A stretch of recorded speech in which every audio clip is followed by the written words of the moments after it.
Roger Gracie is the GOAT, but Fabricio Andrey is exactly the kind of opponent that can make this match chaotic. Roger wants to slow everything down, build pressure, force mistakes, and drag you into positions where every escape feels worse than the last. Fabricio Andrey is the opposite. He's fast, tricky, explosive, constantly changing angles, and if Roger gives him even a small opening, he can turn the match into a scramble instantly. So the real question here is simple. Can Fabricio Andrey survive the pressure of Roger Gracie? And can Roger shut down the speed and the creativity of Hokage before the match gets wild? Let's get into it. And straight away Fabricio Andrey jumped on a loop choke. But if you see, Roger Gracie is trying to pass with the loop choke in. This is very interesting because Roger Gracie is trying to put shoulder pressure on Fabricio Andrey. But that is why the left hand of Fabricio Andrey is blocking the right hip of Roger Gracie. Roger needs his right hip to be free, so he can put it on the ground and put a lot more pressure with that crossface. And guys, if you don't know Fabricio Andrey's loop chokes, they are one of the best in the world. So he completely regarded with the loop choke. This is amazing because he was completely past there, and the only thing saving him was that loop choke. And Roger did not feel safe waiting inside control and risk being choked. So he completely left Fabricio Andrey free to regard, so he can relieve the pressure of that loop choke. But straight away, Roger Gracie pulling guard, and guys, pay attention to the left hand of Roger Gracie. That belt grip is so tight. Also, he's trying to go shin to shin, maybe try a butterfly sweep, and it worked. Amazing, amazing sweep from Roger Gracie. Also, there was a mistake from Fabricio Andrey going into a hip switch there. And that was so easy sweep for Roger Gracie because that belt grip, if you are much bigger than your opponent, is one of the strongest grips that you can have. Because it is so hard for the person on top to go backwards, and it's hard if you are good at guard to go into you. So he's stuck in the middle. Also, it's hard to posture up. And guys, if you watched matches from Roger Gracie career, he's always trying to find that belt grip. From bottom, from top, or when he's trying to go into judo throws. Always he's going for that belt grip. Also, he's defending double legs like that. He defended Buchecha double legs with that belt grip. And again, you see the left hand of Roger Gracie straight away on that belt grip. It is just amazing grip, and Fabricio Andrey is completely just balancing from here. It is so hard for him to move side to side or do anything. Pay attention to the left knee line of Roger Gracie, how it is outside and not completely smashed.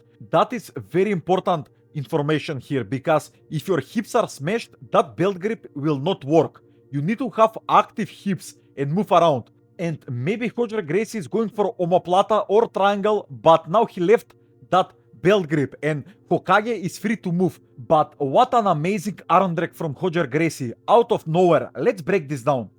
Guys, few seconds before this, Roger Gracie had that belt grip, but he let go of that belt grip to go for this overhook on the right hand of Fabricio Andrey. So this is very deep overhook from Roger Gracie. But guys, this is the thing. That overhook is only controlling the upper body of Fabricio Andrey. And now the hips of Fabricio Andrey are completely free.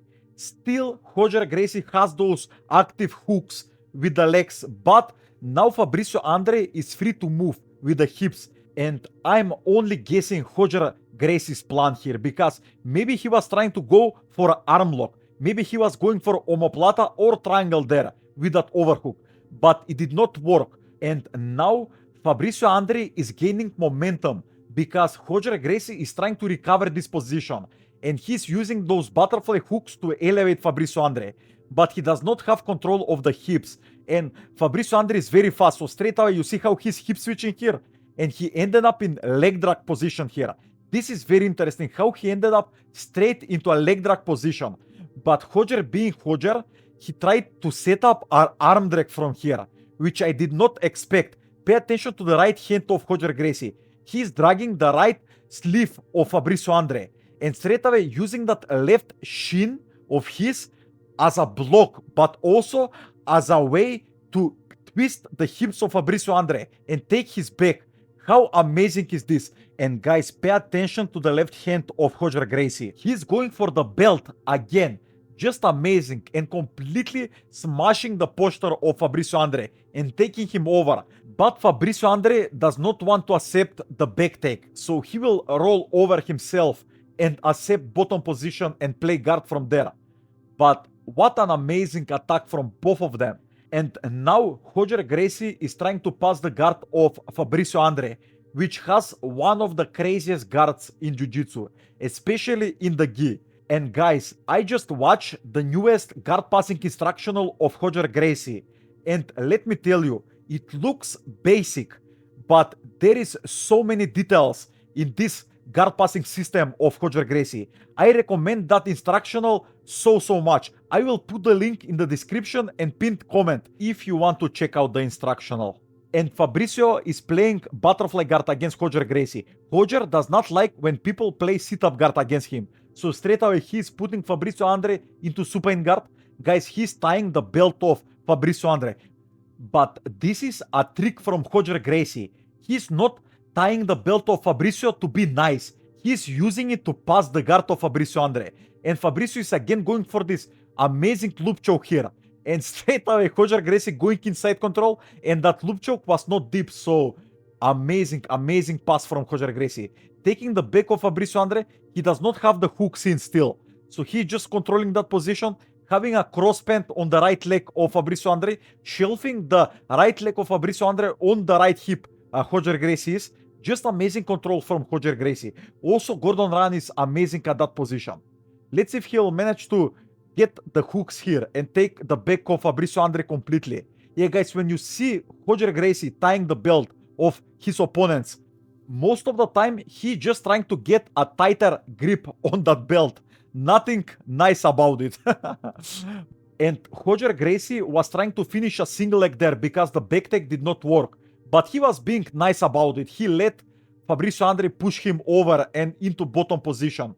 And this is his interesting position from Fabricio Andrey, because he's very good from this half guard position here. Roger Gracie is not allowing the right knee line of Fabricio Andrey to be put on the ground. Pay attention how he's controlling it and not letting it go down to the mat. This is very important because if the right knee line of Fabricio Andrey goes to the mat, that is where the passes are happening. But Roger Gracie going into a sit-up guard, just amazing recovery. He also lost the underhook there and he still recovered. Sit-up guard for Roger Gracie, but guys, Fabricio Andrey is the most dangerous when he's in open space, just like this. Now he can move side to side. Shoulder drag from Roger Gracie, but jumping straight into side control Fabricio Andrey's. That was amazing, but the round ended. Guys, if you want to check out my newest breakdown matches from ADCC, who is number one, UFC BJJ, I post every breakdown on my Patreon. So I will put the link in the description and pin comment because I cannot post them on YouTube. And yeah, thank you guys for watching. Goodbye.